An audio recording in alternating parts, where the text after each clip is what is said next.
যে বন্ধু টাকার বিনিময়ে সহযোগিতা করে তারা তো বন্ধু হতে পারে না।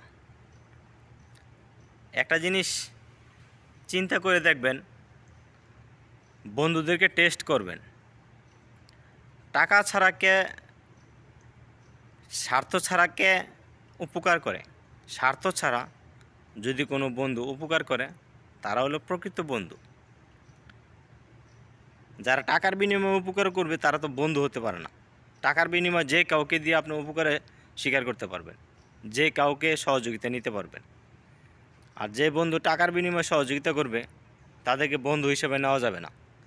রাত ৩টার সময় ঝড় বৃষ্টি তুফানের মধ্যে যাদেরকে ফোন দিয়ে পাবেন, কঠিন বিপদের সময় যাদেরকে ফোন দিয়ে পাবেন, বিনা স্বার্থে, সে কোনো না কোনো স্বার্থে যদি আপনার উপকার করে তাহলে তো সে বন্ধু না।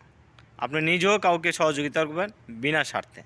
যদি বিনা স্বার্থে সহযোগিতা করতে পারেন তাহলে আপনি তার কাছে প্রিয় মানুষ হতে পারবেন। আপন মানুষ আর প্রিয় মানুষ কারা হয়? খারাপ মানুষ সবাই চিনতে পারে, ভালো মানুষ সবাই চিনতে পারে না। মানুষের কাছে ভালো হওয়াটা অনেক কঠিন, খারাপ হওয়াটা অনেক সহজ। 1 সেকেন্ডে মানুষ খারাপ হতে পারে, কিন্তু ভালো হতে হলে মাসের পর মাস, বছরের পর বছর পার করতে হয়।